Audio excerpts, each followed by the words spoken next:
regarding the rent versus buy.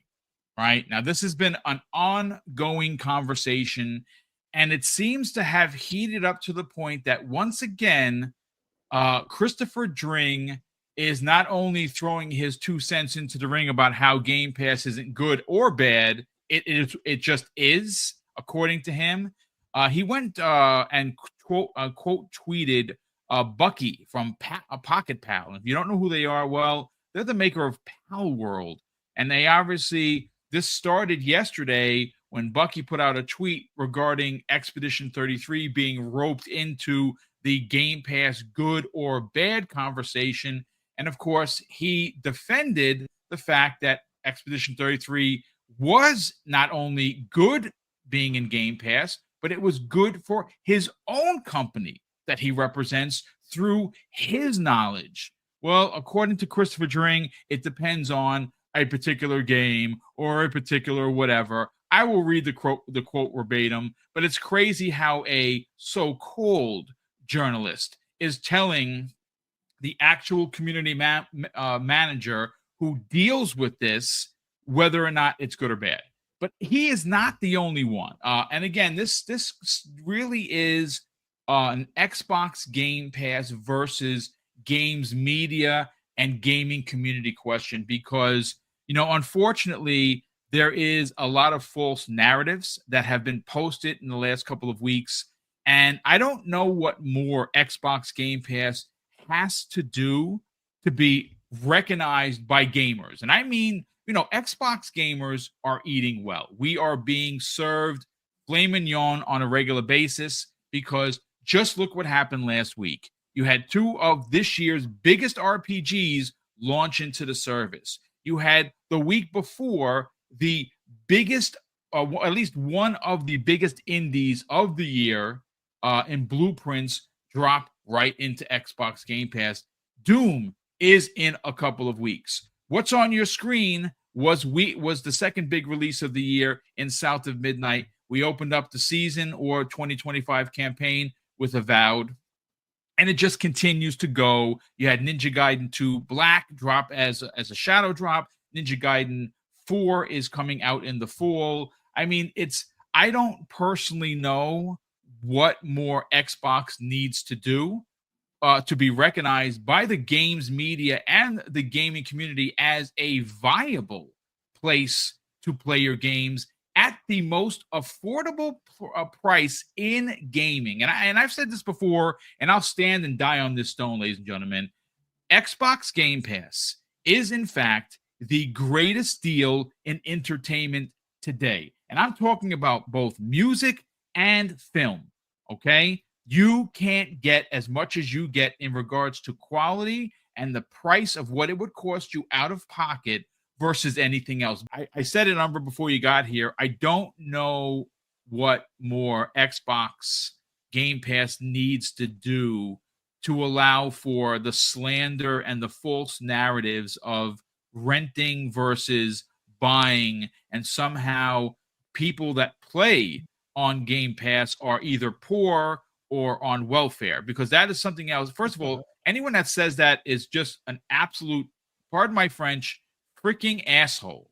Like, if you are running with that narrative, then you need to get away from the community, because that is one of the most, not only egregious things I've ever heard, one of the most insulting things.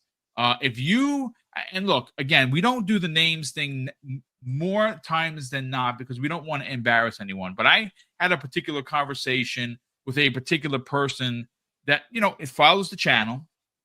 And it was saying something about, I don't like to rent my games, which is why I play on PlayStation. And basically my response was, listen, if your only avenue to play games is PlayStation, of course you're going to buy the games. That makes perfect sense.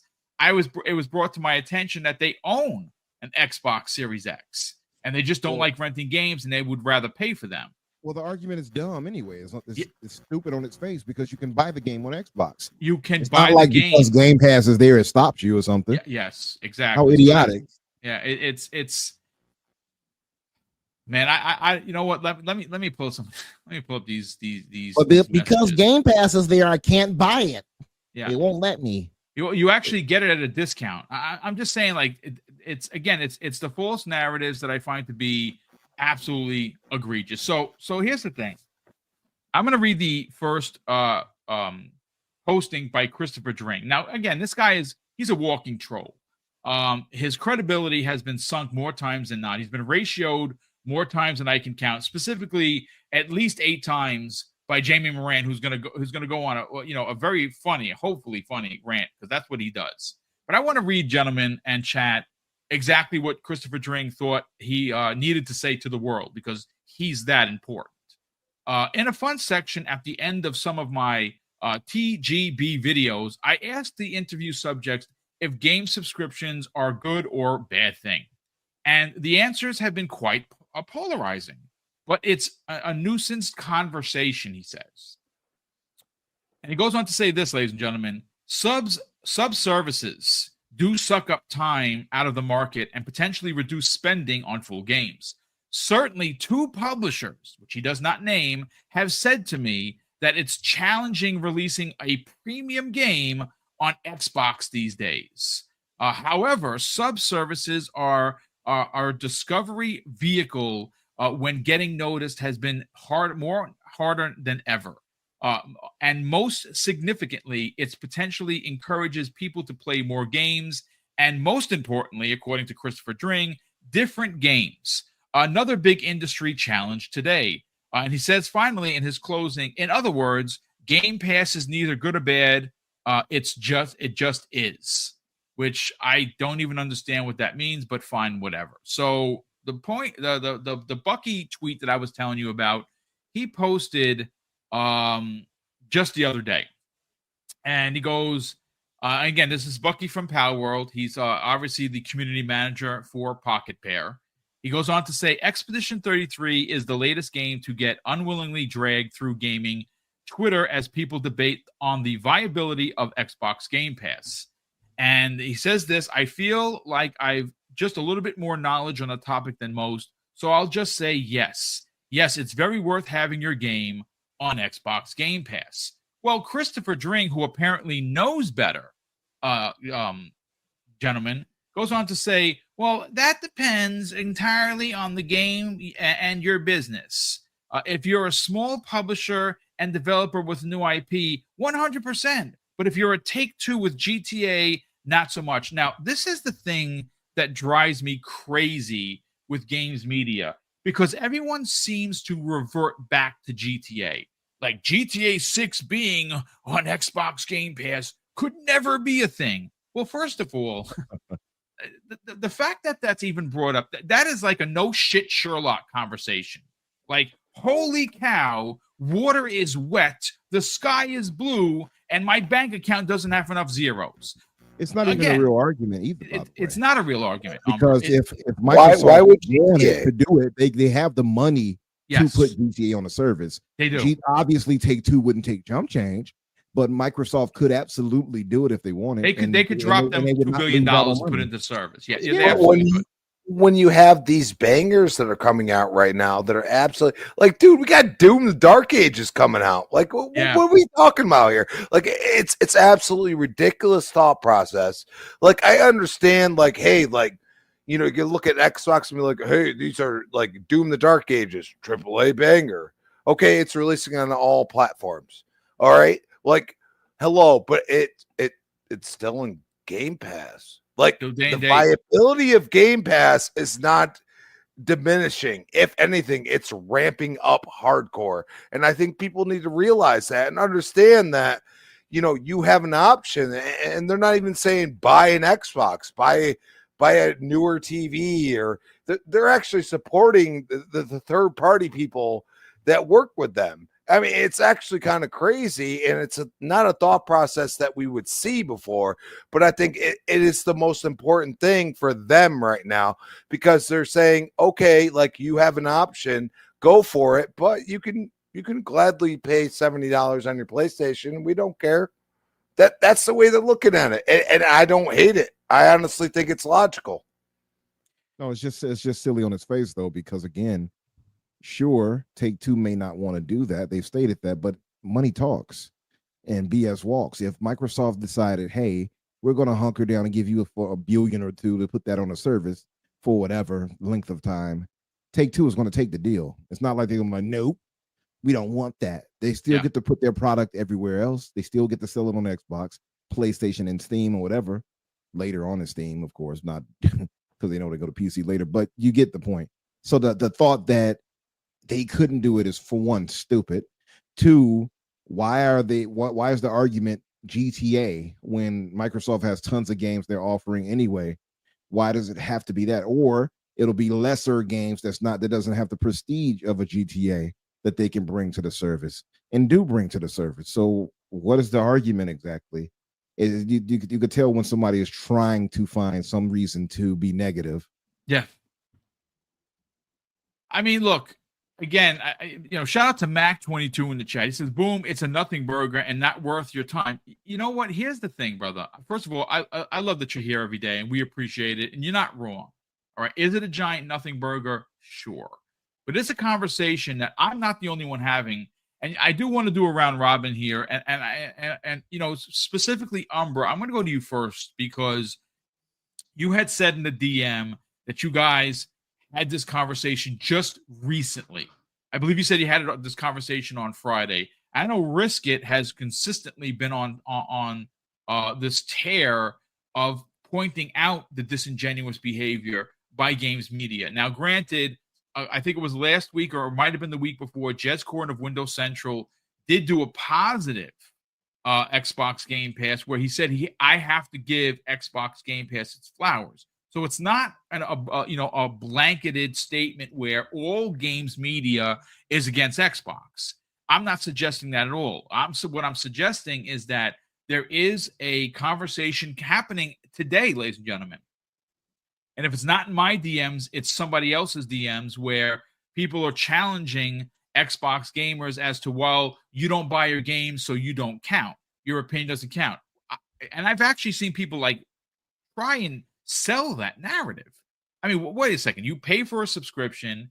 You are given an abundance of games to the point where anyone that, and I want this to be clear, anyone that is subscribed to Xbox Game Pass right now, please raise your hand in the chat. Throw one in the chat if you're having a difficult time trying to play all of these games. Because I know that I tried to do Oblivion and Expedition 33 over the weekend, and it was a freaking nightmare because it's RPG overload. So I had to decide that it's got to be Expedition 33. It's 30 hours plus the 30 hours. For me, it's probably going to be about a 100-hour game. That's how I roll with these things. But I mean, listen, look at all the ones in the chat popping up here. Everyone is having a real world problem and trying to figure out what to play. But I find it so incredibly, I guess the word is frustrating, that you consistently see people trying to sell this false narrative of Xbox Game Pass bad, buying games good. And that's where we have this conversation of renting versus buying. Folks, I'm here to tell you, when you buy that game, if the server shuts off, you're not getting that game. You can own the physical disc all you want. You're not doing shit with that disc except using it as a coaster. But I want to get your thoughts on this ridiculousness that is the Xbox Game Pass conversation that people are having. And you know something? There are a lot of pretty primetime journalists that are still like, there was a post yesterday by a guy over at Engadget. Again, I have his name. He wrote something about something, and I'm again, this is just from shooting from the hip. He had said something of, well, now that Forza Horizon 5 is on PlayStation, I don't need an Xbox. Well, you kind of did need an Xbox if you have a PC, and if you're Engadget, you probably do. Of course, I had to write to them and give them the business, and I did it in a politically correct. But that is the consensus, Umbra. It's a little clickbait, little title. I mean, of course it is. I got a PlayStation. You're not gonna. If he has a PC, he's going to play it on PC. The whole silly argument, and then, well, the PlayStation controller, you can use DualSense on a PC too. So, like, the whole argument around it is silly, and it's a clickbait title in general. I do know some people who were like Xbox guys who bought it for their PlayStation Pro, for instance. Although he has a capable PC, So I just mock them, like, why? Why would you do that? And you have a capable PC and to play it the best ever, if that was your argument for getting it for the pro. But yeah, again, a sensationalism when it comes to these topic titles that they use, and because they have to draw people in, and people don't want to take the time to read and take the nuance of a discussion anymore. They want catchy ADHD grabbing titles. You know what I mean? Like, oh, it said this thing, and they just run with it. They don't pay attention to the details inside or anything like that. And these people who are writing this from Engadget or whomever else, they know this. And who's the favorite whipping boy? Xbox. It always comes back to this. Oh, the better yet, to quote a great villain, Thanos. And where did that bring you? Back to me. So yeah, it's always that. And I mean, it's tiresome. I don't really pay attention to them anymore when it comes to that. And you mentioned Jazz, for instance, and shout out to our good brother Jazz Corden. The thing is that you still, believe it or not, there are some geniuses out there that actually think he works for Microsoft because it's called Windows. His company. So even if he's giving it praise and nuance, people are going to write it off because they're like, oh, well, he's a fanboy for Xbox. Well, he works for Microsoft. So, they're going to ignore him. They're gonna gravitate to the Engadget or whoever else. And I'm not saying that Engadget typically puts out negative pieces, but they're gonna gravitate to whoever is fitting their confirmation bias. And if they're saying something negative, they're gonna gravitate to it. It's a long time running, and it's just at this point, everyone should be finished with that. The whole idea of still console warring, because that's what it comes down to at the end of the day. It's the sense of console warring. So people have to validate why they're buying their games versus, renting them whatever with Game Pass. And it's like, listen, if you have to keep convincing yourself by trying to belittle somebody else for what they're doing, maybe you're not content with your choice.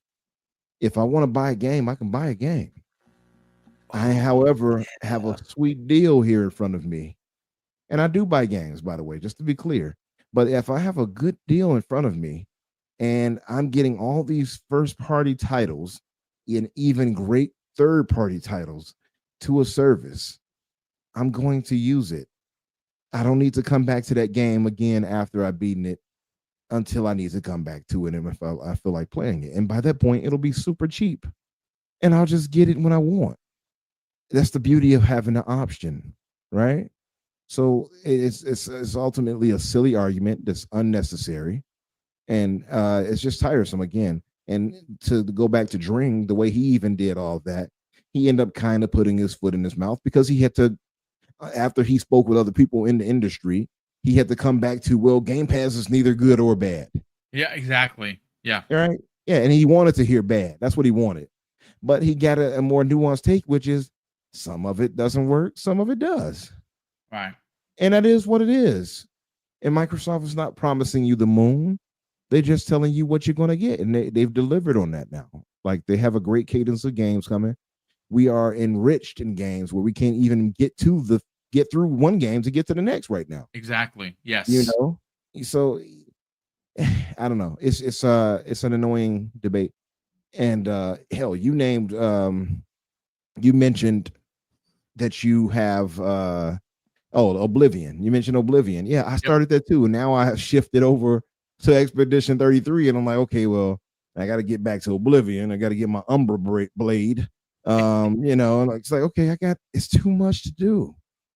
And I don't understand how that isn't the lead. How isn't that? And that's the problem, I think. And I'm going to shut up because I'm talking too much. But just to say, that's part of the problem in general when it comes to media consumption, is that people are not interested in you giving a nuanced or truthful take that isn't, hyperbolic or hyping things up or diminishing something. They want to hear and they want to see negativity and hate and all these other things sell.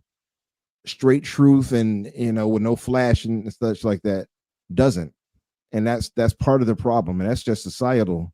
It's an issue. You know what I mean? I don't know, because the old saying is the a lie travels around the world twice before the truth even gets out of your mouth, basically, right? And that's what this is. It's a matter of sensationalism and negativity, misinformation, and blatant lies. People want that. They crave negativity, and it's sad to say. Yeah, unfortunately, this is the world that we live in. But again, folks, this is I thought it would be a very interesting conversation because we were talking in the DM, and I actually had asked because I had written a whole different other show. We were specifically going to talk about Call of Duty potentially removing the Omni movement, which should be Infinity Ward doing that for not this year's Call of Duty 2026. I think it'd be a disaster because, quite frankly, the best movement in any Call of Duty that's ever happened is Black Ops 6. It is amazing. But we'll get to that by week's end. There were a few other stories, but we are going to get into the Outer Worlds 2 on the back end because there is a lot to get excited about. And that is another Obsidian joint releasing in the same year as Avowed. And every time we've seen it, or I think that IGN has had 2 IGN firsts with that game. Not only does this game look absolutely stunning, I actually think it might actually look better than Avowed, but my God, it looks phenomenal. I'm very excited for that. That's happening later this year, but that is the wealth of games that we have, and that's another Xbox Game Pass release. It's just crazy. But keeping on target, Crispy Bomb, you said you were going to go a little buck wild here, so I want to just let you go and do your thing.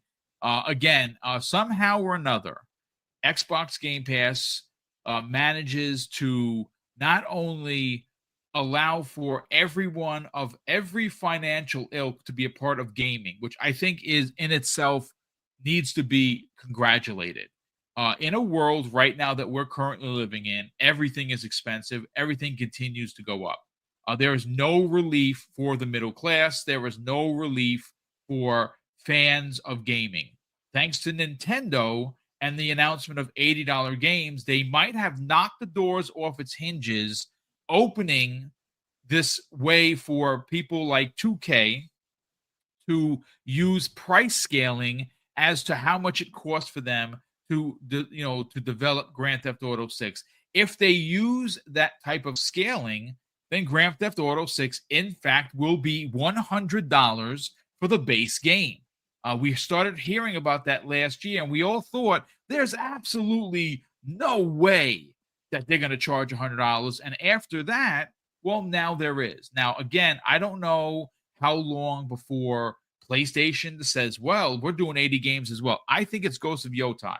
Personally, I think that's the first game. That's coming out later this year in the fall. I think it's enough time for them to say $79.99 for the regular edition and them take the leap. And then you're going to start to see something. I mean, do we know if Borderlands 4 just got moved up to September, right? We know who runs that company. How much do you want to bet that that's not going to be an $80 game? And if games start to go to $80, how in the gaming gods conversation are you going to not look at Xbox Game Pass as the place that you want to get your games? Because whether you consider it be rental or just digital play, I don't know. But the best deal in gaming right now is Game Pass. If games go to $80, the best deal in gaming will continue to be Xbox Game Pass. Let's get your thoughts. Well, I mean, the whole argument between the two, like when he brought up GTA, I'm like, yeah, but Black Ops 6 is in Game Pass and it's sold a shit ton. Yeah. What are we talking about here? And don't get me wrong, like, and I watched, shout out to Dirt, and they all had the argument about, what's more successful, Call of Duty or GTA. Well, GTA hasn't come out in how long? How long again? A decade. Excuse me. Yes. So, and you remember what is it? It was like a couple of years ago. It was like $2 billion in dev costs, or something astronomical. I mean, somebody's gonna, be that way and critique me, even though it's probably over $1 billion. So what do you think they're gonna do? They are gonna go like The standard edition will probably be $80. I wouldn't doubt it. Game Pass allows you, and I want to be mindful real quick. Christopher Dring, think about this for a second. Expedition 33, not my jam, by the way. Just not. Okay, like that's fair. Turn base. I heard there's some other elements in there. It's not my jam. It's on Game Pass. Okay, I have many other games, by the way, to play that are on Game Pass, so I'm not worried about it. But I'm not going to crap on people's enjoyment. That's number one. Number two, I look at a game dev that basically, I'm hearing Ubisoft, a lot of people from Ubisoft, everything else, a lot of nuances to Final Fantasy series in a way, which I want to be transparent. I never played any Final Fantasy. Never did. It's not my jam, but guess what? It's hitting on all cylinders. And like Phil has said, every marketing deal, every Game Pass deal is different. We play to what the dev wants. And he has said that time and time again. It's about the dev and what they want. That is a stark contrast from the other two companies that are in the console space. But wait, there's more. They release these games on PC, and you know what? You're in Game Pass, but you can release it on PlayStation. If you want to pay that price, by all means, go ahead. And with 1 million copies sold, and from the way they're reacting on social media, and that's where I go and say, like, hey, could they be disingenuous? Or could they be shocked at selling 1 million copies? I think, but just based on some of the commentary, they were shocked. And my point is that it's not about the GTAs. This is not about that. This is about having a mindful, artful thought process to making a game that they want to make. And if they get money on the front end from Game Pass, more than likely are probably getting free marketing because Microsoft/Xbox wants to push Game Pass. They haven't killed it. And you remember, like, we all sometimes will be like, where the hell is Mixer again? Or where the hell is this? They usually kill stuff. Okay? They kill a lot of things. Windows Phone. I've heard people say that. Like, are you serious? Like, what are we talking about here? Like, usually they kill stuff that is not profitable. Okay? And that includes the devs that continue to come in more and more and more. Okay? Because if they develop for Xbox, they're developing for far more than just PlayStation. You know what I'm saying? Like, think about it. You get in bed with PlayStation, you're developing for PlayStation. Maybe later you can possibly release on PC. And Xbox is like, oh no, we'll help you develop for a cell phone or a TV or something else. As long as you're in Game Pass, we're gonna support you. Isn't that interesting? And probably at zero cost to them. Like, they just want to push Game Pass right now. And then these companies are sitting here, and the ones that actually are in there that aren't huge developers, like we're talking, what we've seen recently, that's they all praise it. And they say this, that, and the other thing. Like, it just does this. Like, people forget that we're in a social media age. Word of mouth, posting about said game is marketing. It is. Okay. And, I've given Xbox a lot of crap, but I'm going to tell you right now, and I don't mind the ads on the Super Bowl or a football game or something like that. But is that really hitting the actual gamer? I don't know. How about word of mouth? How about allowing somebody to play it at their sub price. How about them apples? How many times have I seen a Netflix show or something like that just show up out of nowhere, and then I go and watch it? I'm like, yeah, this is really good. Those are the things that people forget about.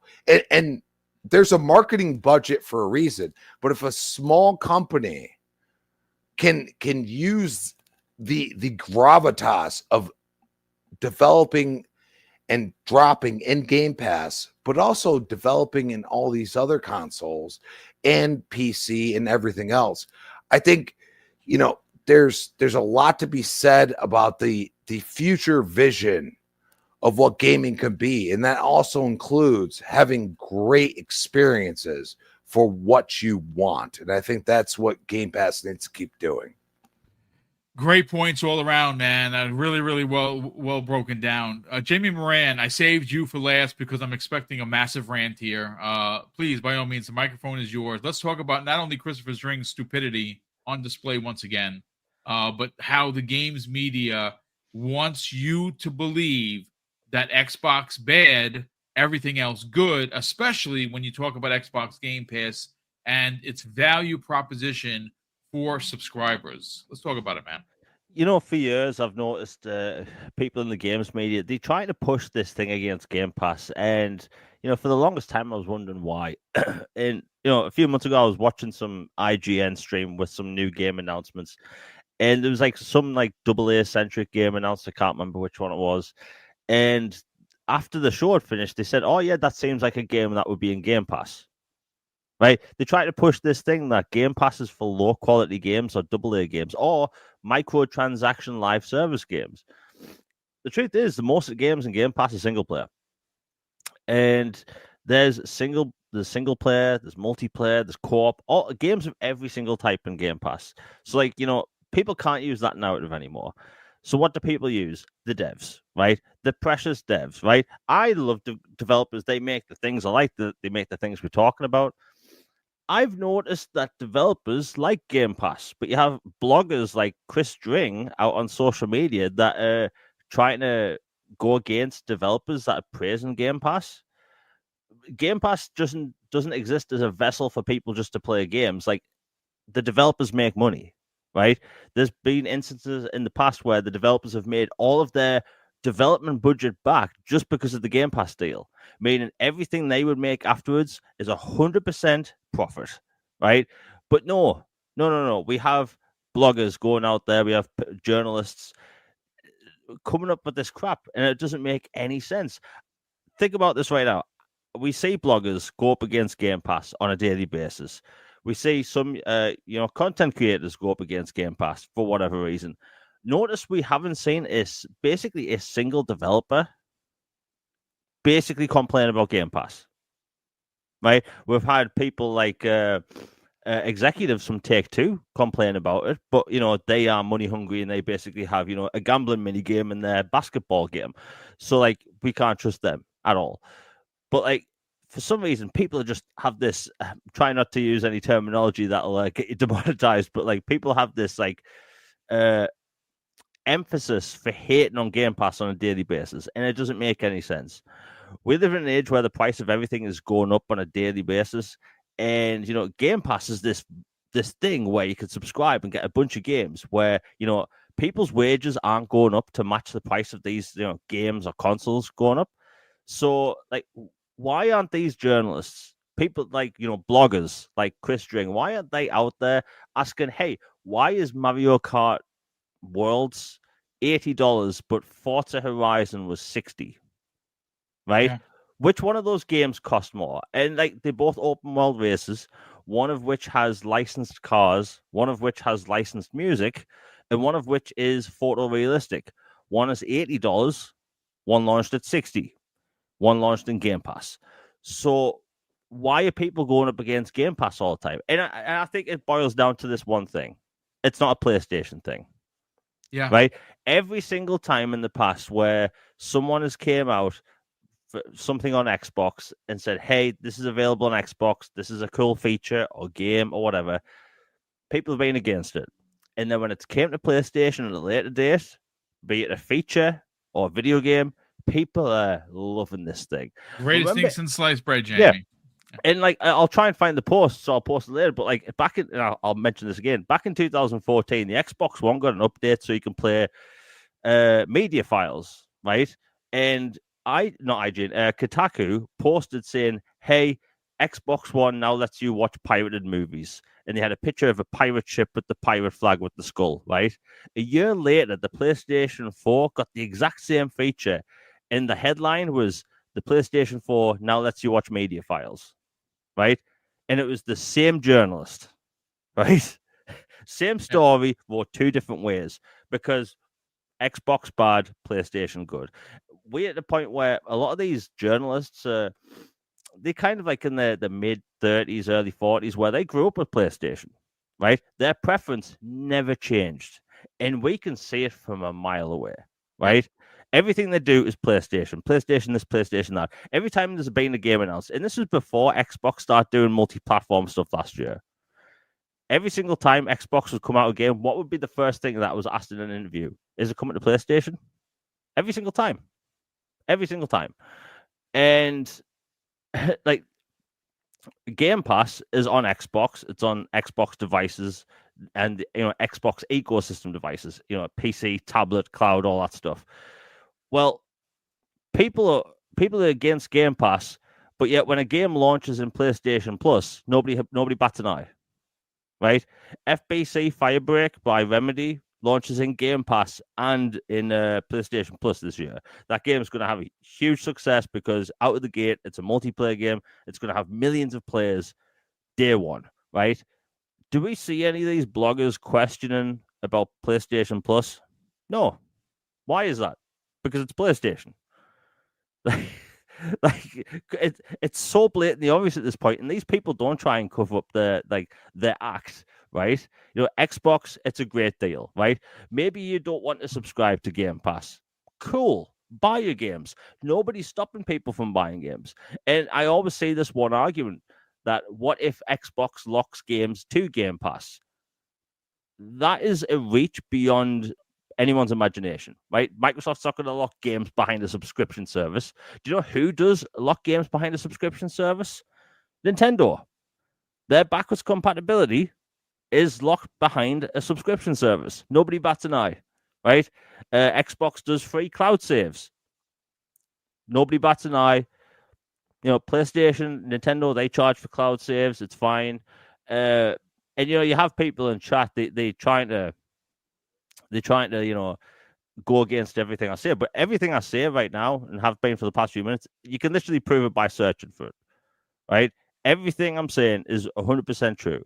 Now, I think Game Pass is a bloody good value, right? You have companies wanting to charge $80, $90. You have Take-Two having analysts out there coming out saying, hey, these games, if GTA is $100, it would be best for the industry. How is that best for the industry? How is that the best thing for my wallet? Because I've been saying this for months now, and I'll say it again. The price is going up to $80, $90, $100. It will crash the video game industry in the AAA space. AA and indie, they'll be fine. But these game companies want to charge more. Like, it's ridiculous. I'm actually disgusted how these bloggers, and I'll refer to them as bloggers, are going up against Game Pass, which hasn't gone up in price, by the way, yet PlayStation Network went up in price in a bunch of countries. Nobody batted an eye. PlayStation 5 consoles went up in price. Nobody batted an eye, right? But Game Pass is the bad thing, right? Game Pass, right? And it's tiring because we do this on a weekly basis, and people say, "Oh, you defended a $3 trillion corporation." It's like, no, Microsoft messed up a lot, right? They are cooking games on a regular basis now. They have the highest quality games they've ever had in a long time, and they put games on multiple pieces of hardware, right? They picked the wrong time to do the multi-platform thing, but at the end of the day, that's not my problem, right? I'm getting good games on a consistent basis, right?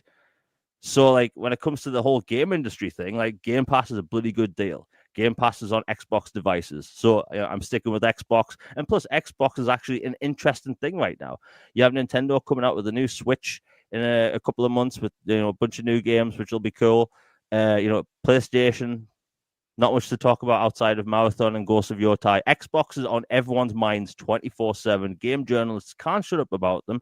Every article you see online is about Xbox. You have Eurogamer coming out saying, hey, now that Forza Horizon is on PlayStation, I no longer need an Xbox. Okay, well, where was that thought for Marathon coming to Xbox or PC? Where's that thought for all of PlayStation's games going to PC? You don't see that same energy for PlayStation because these journalists, they grew up with PlayStation, their preferences with PlayStation, and it shows. It shows so much, and it's amazing because I laugh on a daily basis at these clowns.